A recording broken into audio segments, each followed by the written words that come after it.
Hello and welcome to this podcast for Ponoko, a brand new series where we're going to be talking to inspiring engineers who are doing some absolutely fantastic stuff, and we want to hear their story, how they got involved in their area of interest, how they were able to take their idea from prototype to production, and any kind of advice that they can give to startups and other engineers or even individuals who want to make a difference in this world. Now today I'm joined by a very interesting guest because when we got his email, honestly, it was one of those ideas that I've never really heard of before, and it was honestly so cool. So without further ado, please introduce yourself to the audience, who you are, what you do, and what you like to do in your free time. Hi, I'm Lionel Mauclaire. In my free time, I spend a lot of time creating, and in my not free time, I spend a lot of time creating. The venture I'd like to talk about today is primarily funereal commemorative events based on like Viking rituals. So during COVID, I picked up a really kind of unique hobby, building model Viking ships with traditional methods using trees I cut down in my mom's backyard. She was fine with it, so don't worry on her account. But I was about to say, I'd be quite angry, but carry on. No, it was no surreptitious. I had full approval. But starting at that point, I was inspired by a trip to Iceland. I was on my way to Europe, and I stopped at the Viking Ship Museum there, and I looked at these upswept curves from 800, 1,000 years ago, and I said, wow, look at these beautiful artifacts. How did they even do this? Because they weren't using drawings, they weren't using plans. They had ropes and string and axes for the most part, and they were able to build seaworthy vessels that got all the way to Greenland and Iceland and the US from places like Denmark and Norway, which I just found fascinating. So I got deeper and deeper into it. I started prototyping. I started making little sections of hulls, seeing how the connections work, doing research online, looking for manuscripts, sometimes even referencing old sagas and translations of such to get an idea of how these things were built. And Viking ships are kind of unique in that they are what is called clinker-built, which means instead of a frame that starts the inside and then a hull that's built around it, the Viking ships start with the hull first, and then they put an interior frame in to add reinforcing strength. So thinking about that and the curves and the compound curves and twists in the wood that are occurring, it seems like that's kind of magical. And I found out there is a sort of art to it that is not just obvious from the outside. And it took a lot of splinters and broken wood and I can imagine. Acquiring new tools and sometimes building tools and fixtures and jigs in my process. But now I've completed 4 boats. And the way I've decided to try to enter the market with this is through like an event company where I use the boats in a ritual. Now, they're pretty involved. The first one took me over a year to complete, and now it's maybe down to 5 months, 6 months for one model.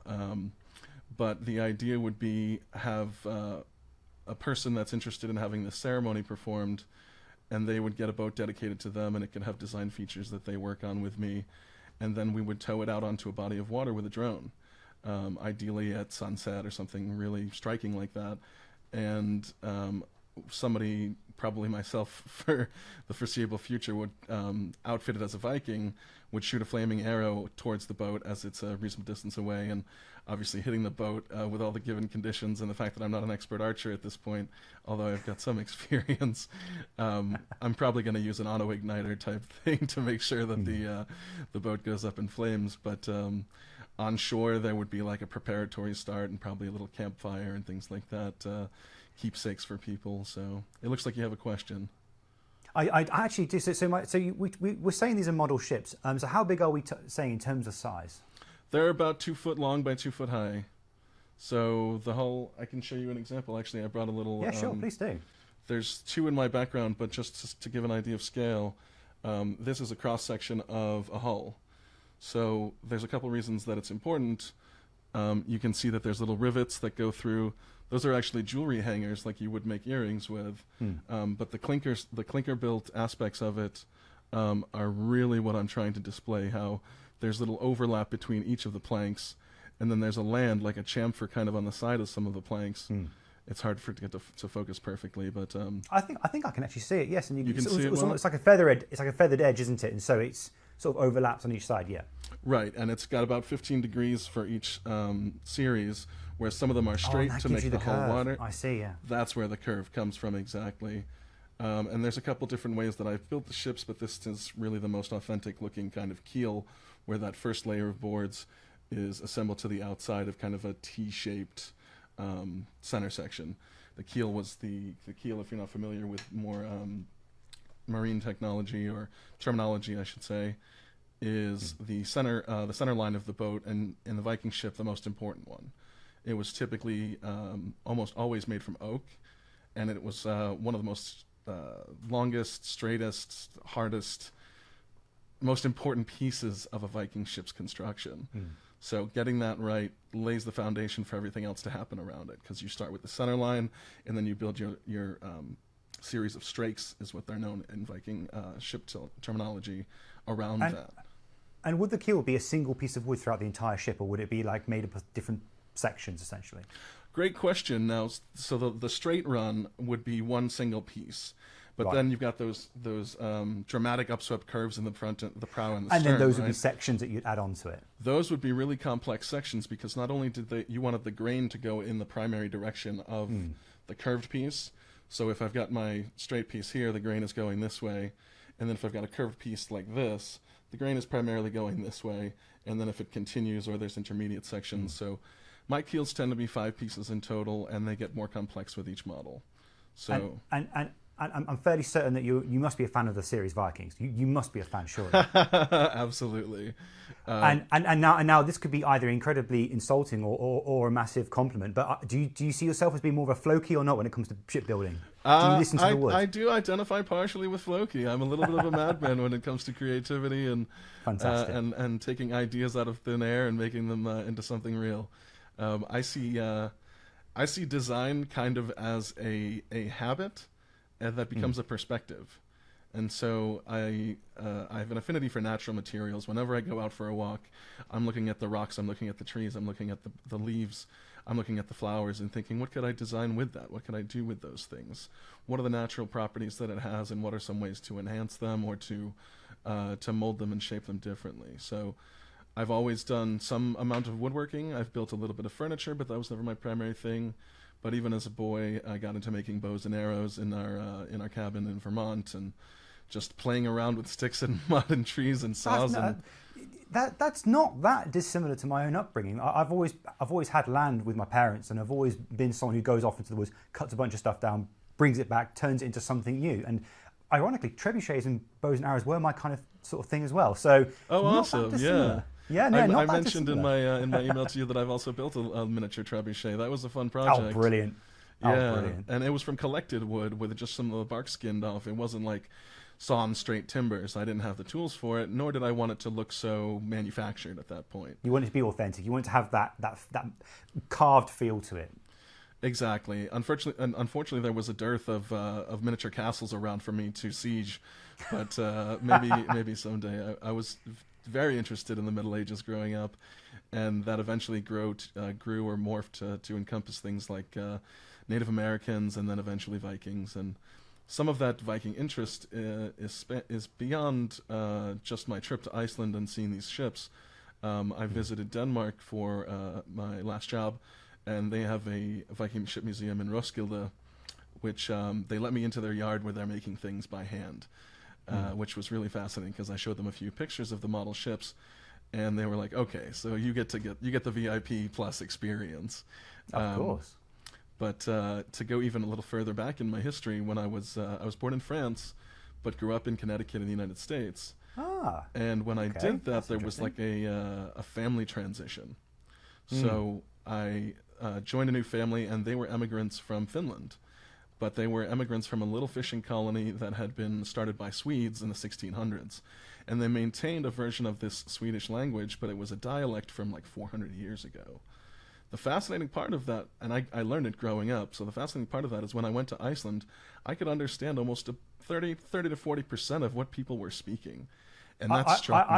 I can think of so many people who'd be incredibly jealous of you right now. I'll give you a great example. My own father is an absolute Viking nut. He loves everything and anything Viking, ancient Roman, all those kind of things. He loves it all. And honestly, if he could speak that language and go to those places where the history was and understand it in the way that you could by essentially picking up a piece of text and reading it, That's absolutely incredible. But I've got to just bring on to a point. I want to go back in the conversation just a little bit. Sure.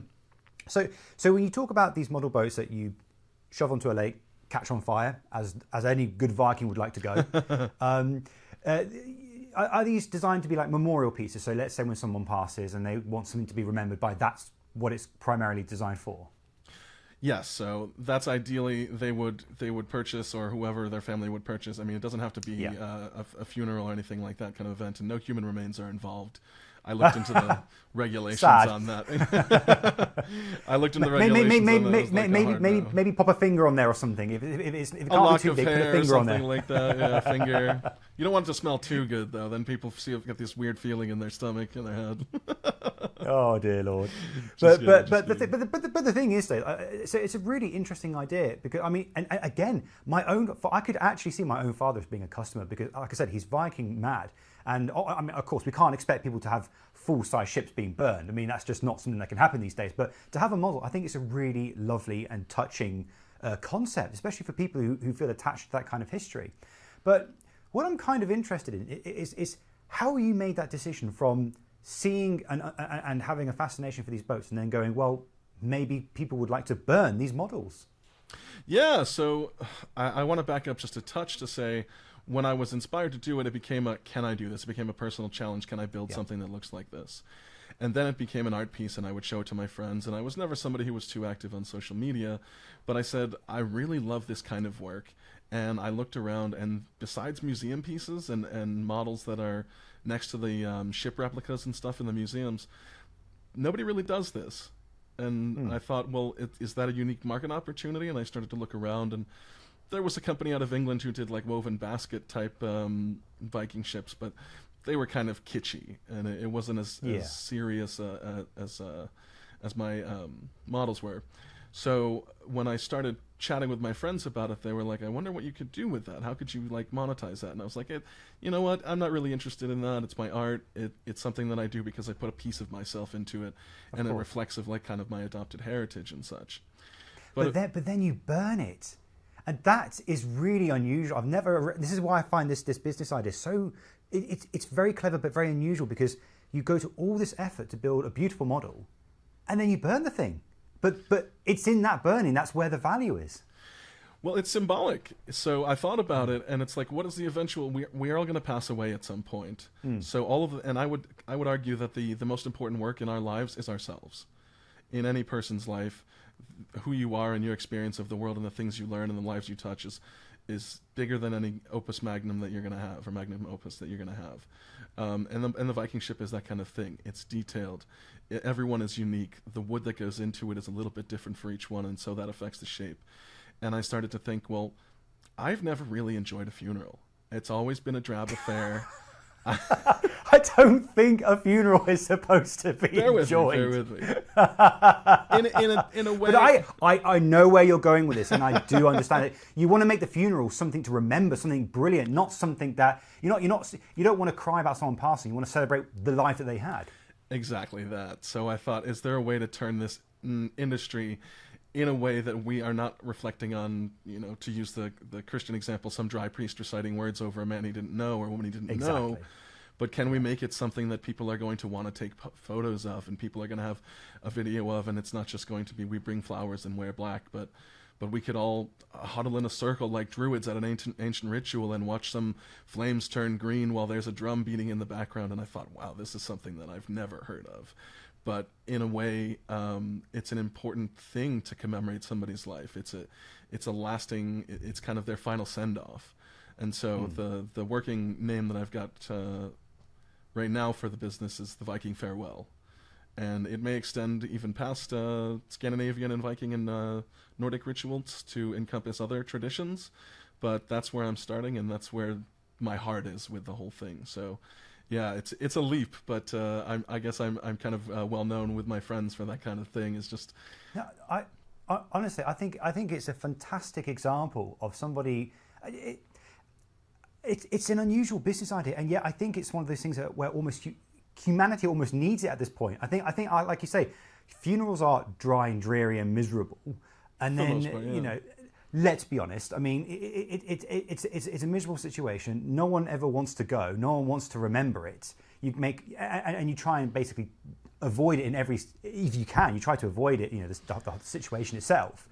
But like you say, if you had something that meant that people could essentially rock their heart out while someone's getting burned off and then everyone's having a laugh and drinking or whatever it is that people want to do, this thing, it honestly, I think it would change people's perception of death and how they cope with it. That's the kernel I sunk my teeth into, is that we can make these things not pleasant, but commemorative and memorable in a way that other people want to be there and to experience that kind of thing. Not that I'm creating my own customers or anything surreptitious like that. You're doing funerals wrong. But yeah, it was that piece of it that I latched onto, and I said, "There's a solemnity to it. There's an ancientness almost that harks back to times when things were simpler but more brutal." And death is one of those things that I would say really kind of seems juxtaposed with our comfortable lives often these days. We have our set of priorities, we have our jobs and our families, and hopefully for most people things are pleasant. And then we get struck, and it could be an untimely death for somebody. But what are we going to do in that situation to make sure that their impact on the world and their contributions and try to who they were as a person was in some way memorialized? And there's a ton of world building that kind of goes into it. And I'm a big Tolkien fan, so I spend I spend a lot of time with my head in the clouds, thinking of different ideas and ways to kind of curate an experience. And when I had my hobby of the Viking ships and thought about experience curation and my next step in my career, because I've spent most of my time in automation sales. I'm a mechanical engineer by degree, that's an incredible jump, isn't it? Well, I'm an automation sales engineer and I like Viking Farewells. It's an incredible shift. It's an incredible shift.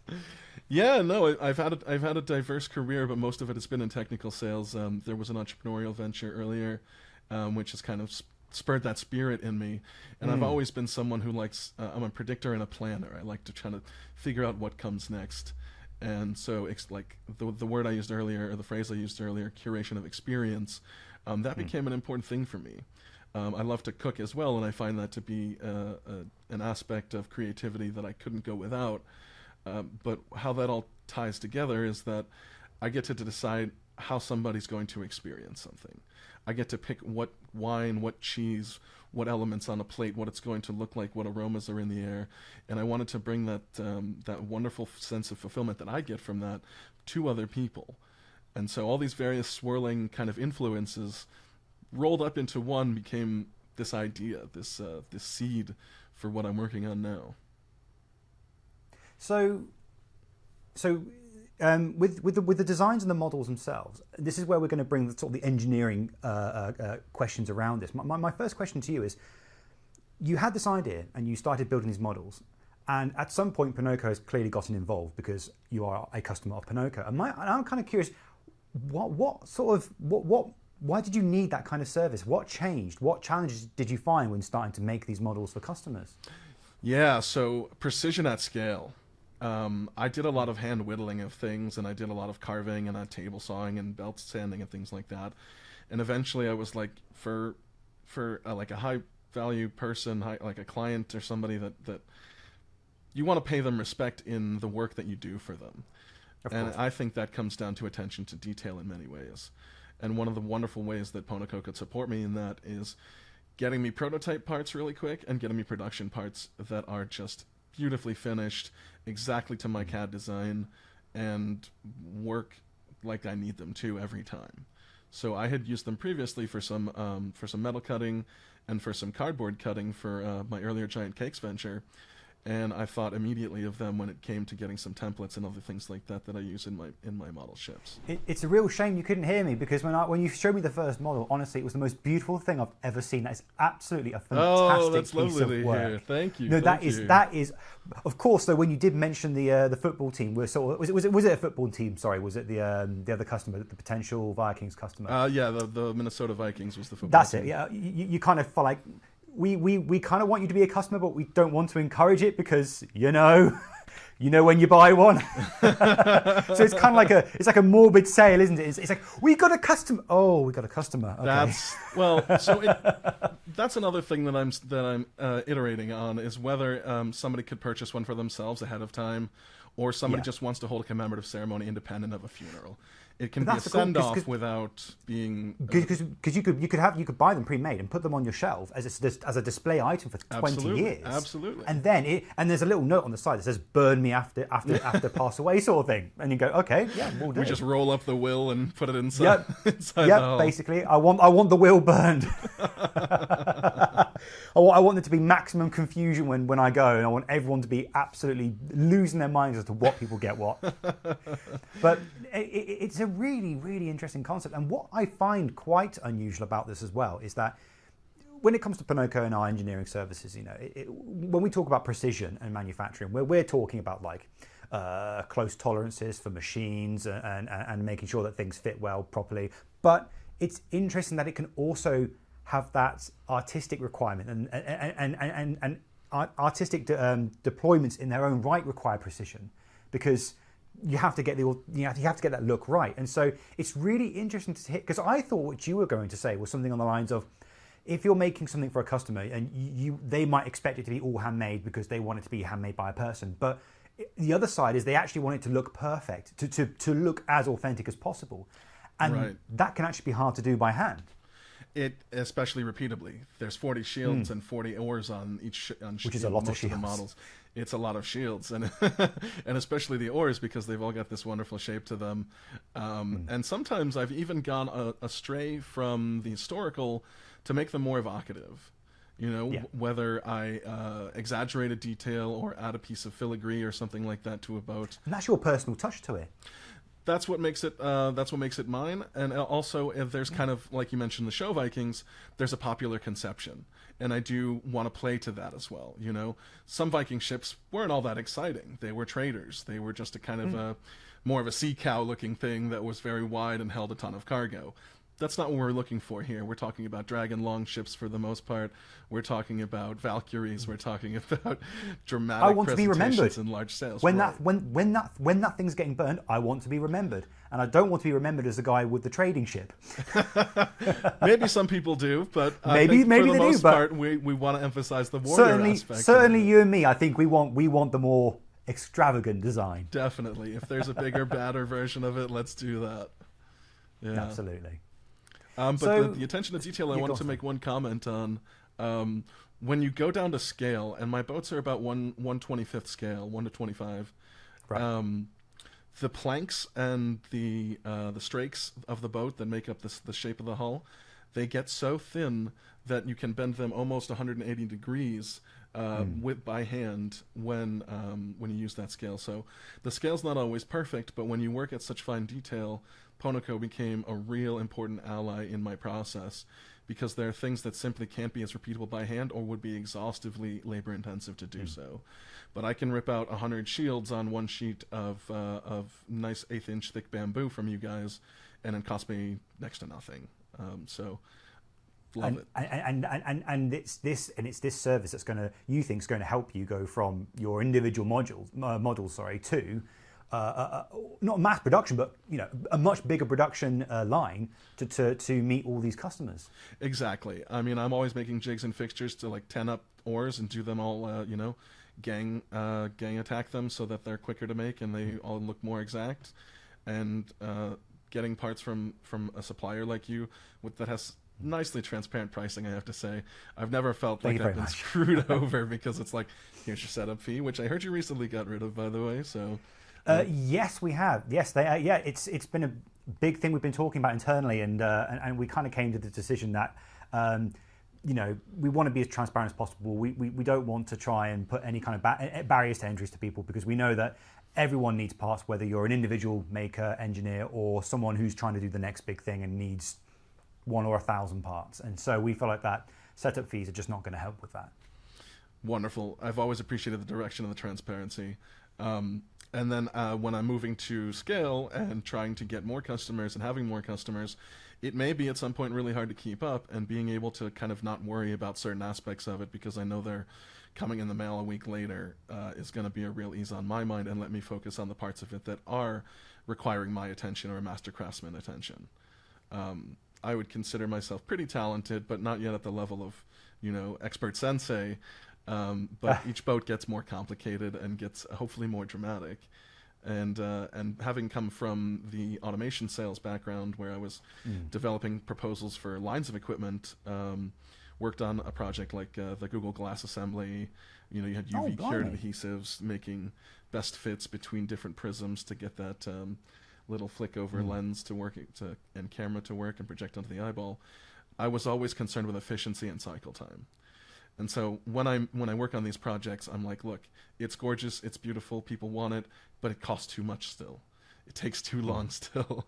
I'll be making my own Viking ship before long if it's going to take me a year to produce one of these things. So I'm taking it this business of yours is now starting to grow. You're starting to find your first or extra customers. What would you say is the biggest challenge that you're currently facing? Getting the word out there in a world that's saturated with beautiful art. That is one of the hardest things because you have to get a chance to talk to people. You have to get it in front of somebody and get their interest, and then you have to be able to have a conversation because it is such a unique and new kind of idea. Nobody's going to want to spend upwards of $10,000, $15,000, $25,000 for a ritual that isn't like interested in Vikings. That's a significant amount of money, and it's something that is about as personal as it gets, and I don't want to lose track of that. So having the conversation is necessary. That's interesting when you mention those prices, because I know that funerals, especially because I'm based in the UK, in the United Kingdom, and funerals can be really expensive. Now, if someone said to me, and if someone said to me, "Oh, would you rather spend an equivalent amount of money and stick them in a box in the ground, or do you want to have a heavy metal concert when your dad's put on a bonfire and sets a blaze?" I'm going to go for the second option, and so I think that's why it's attractive. Yeah. And I think that's very interesting. That's part of its real viability is people are spending a lot of money on it, but it is totally non-traditional. That said, when you can send an invite, which could show up on a piece of paper that looks something, I make accessories in. One second, I'm just going to grab a scroll here from my pile. You might have something like this. That's like a treasure map for a location. An aged piece of looking material that's got some weight to it, and then looks like it's hand drawn. Or you print it in invisible ink. You're skipping ahead. I actually am doing I'm doing blacklight runes on a black version of the ship. So it's going to be covered in like these neon red and neon blue runes that can be illuminated by blacklight, and just the presentation of it, to see the change from like a crimson sail on a black-bodied ship to now illuminated with magical runes. I'm excited to show people the next version. Oh, goodness, that would be. I think that would be emotionally moving. If you've got this boat, it starts to go on fire. The sail changes. All these things are glowing. Oh, that must be an incredible sight. It's evocative of a soul. It's evocative of magic, right? That's what I'm looking for. I'm always finding ways to make it more. I hate to use the word pizzazz, but that's what comes to mind. But I know what you mean. It needs to have that the energy. It needs to have that kind of the emotion, the feeling, the awe-inspiring. It needs to essentially light up every emotional engine in your body. That's the idea, like the gasp that you saw when you had the ship. We get a second gasp while it's out on the water, or while it's being burned on land, or while it's being put in a little cave or something. There's different ways to actually execute the ritual, which I think is another fascinating kind of combination, because not everyone's going to have the suitable body of water, but I want it to be accessible. But just the unveiling of the magic of it, and then the music in the background, the slow drum beats rising to a crescendo. I get a little version of that emotional release every time I think about it. Oh, honestly, I can imagine. And so with this, which I personally think is a really fantastic idea, and if I could do this for my own father, I absolutely will. But let's say that you finally managed to get your first sort of your first customer base. What do you think might then be the next challenge that you're going to face once you start making? I mean, how many would you expect? Do you think you could make, let's say, in a year or so? With current methods, probably 10. And so they're quite labor involved. Oh my goodness. Yeah, every piece of them has multiple touches. I mean, when I cut down a tree, I've got a bunch of logs. And then I've got to split the logs, then they've got to be sawn into planks. I'm actually changing that method because the Vikings used to do what's called a radial split, where they would use axes to get a wedge shape out of the tree, which is stronger and more efficient as far as material use than what we call sawn timber, which is when you do, rectilinear blocks out of a piece of wood. So that's best done in winter. You're going with the grain of the wood, so it's, Yep, exactly. And interestingly enough, when you take a wedge that's small enough out of a tree, if I were to make part of that, part of this angle of the triangle parallel to this, I've now got that trapezoidal shape of one of the strakes that go on the hull. So it's actually an improved efficiency for me. I'm not wasting as much material in sawdust, and the construction is stronger. So lots of benefits, but lots of challenges. When you're splitting a 1 foot diameter log, it's different than you're splitting a 5-inch, 6-inch diameter log.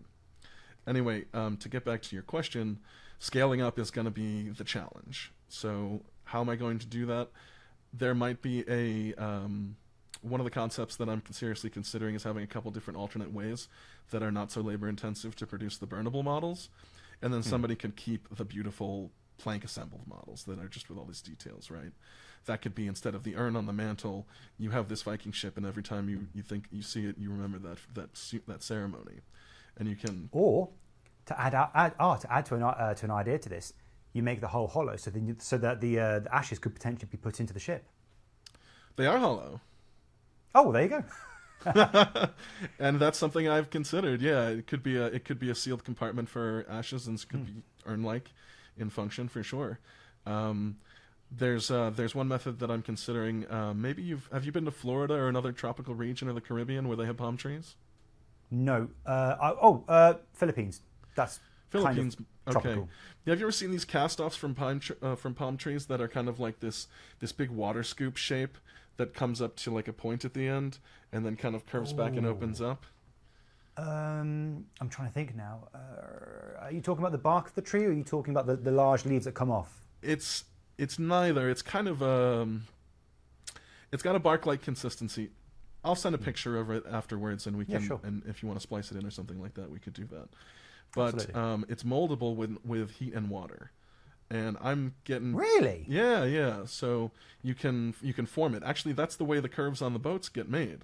So there's some steam bending. Well, I don't use steam. I use hot water instead, almost boiling. Sorry, that sounds like nature's version of vacuum forming. Yeah, that's a good way to put it. But that could be with some CNC work on the outside, an easy hull, and then I'm adding the accessories and the sails and the oars and the dragon heads and stuff. And that way I'm saving myself a massive part of the workload. Yeah. The other part would be I could do some wood CNCing. I've got a small CNC for little details right now, like the keel, which has to be structurally and beautiful, or structurally and artistically, almost perfect. But I could start with a block of wood, mill out the plank sections in their scale, and mill out the middle and things like that to get myself going. Because the pretty one, you kind of don't want to burn it. It's on that might be true. Yeah. I mean, you do and you don't, right? unless you want to keep the ugly one and burn the pretty one, because the pretty one's the one with the value, and that's why you're burning it. You're twisted. I'm getting scared for my own art at this point. No, I think I'd like to keep the pretty one. I think so too. But you'll have the option, right? If you want, I'm not setting any limits on what people can do with them. It's yours to decide. I want to be a consultant with the customer and talk to them about what they're looking to do once I present them with a range of options and possibilities. So each one is kind of an event, right? And there comes my piece of that is also going to include eventually having actors that look even more Viking-like. We're getting people with long beards and big muscles, and potentially just be very careful, because you do understand what the Vikings were like, right? Because as someone from the UK, we have a very deep history of Viking invasion. So be careful about who you hire. That's a risk thing I'm going to have to put in my SWOT chart that I haven't really thought about. I don't think I'm looking for authentic Vikings, but maybe simulacrums. People that are more like models. If there's any pillaging going on, that's an immediate termination of the contract. You have the local police force just surrounding these people as they're doing this gigantic event, and all it takes is one person to go, that house over there, I see some gold, and just like start people raising the axes, flaming brand, and toss it onto the thatch, and all of a sudden we've got a and then every bone and every Englishman is just going to go, have they come back, sort of thing, because we had 1,000 years of these guys. I think 400 years maybe. 400 years about 400 years, but it's like what, 880 ish. Yeah, it was long enough, put it that way, long enough for us to have a lot of problems. And they spread a lot of culture too, whether by force or by trade. So I'm we're based in Stratford, and if I remember correctly, that's a Viking place due to the last part of the name, which is Ford. So I think that means fjord. Yeah, so this would be a Viking town. Cool. I mean, you're welcome, I guess. I'm not even sure how to respond to that. Oh. I'm not sure if I'm going to be thanking you just yet, but we'll see how things turn out. Yeah. So there's a ton of elements to it, and it's got to be an approach that gets refined. And the first batch of customers are going to get a ton of attention because that's going to be where I'm taking the media. Ideally, there isn't a cordon of police around my rituals. That's one way to get press, but that's not exactly what I'm looking for. But I'm considering using some generative AI in the background of one of the marketing videos where the ship is, burned at sunset and some kind of soul is released with the runes lighting up kind of experience. So there's really no limit. I'm so happy with the amount of technology that's available today, and I get to spend my time doing this stuff. So for those who are watching this video, if they want to get involved with your Viking Farewell solutions, what would you recommend that they do? Reach out to me on Instagram. My Artstagram is leatherandbone55, no spaces, no underscores, and ask me about what I'm doing and how you can get a Viking ship of your own or a ritual going on, and I'm happy to work with anybody and everybody. Fantastic. Thank you ever so much for taking the time to see us today. Absolutely. It's been my pleasure. Thank you, Robin. Thank you.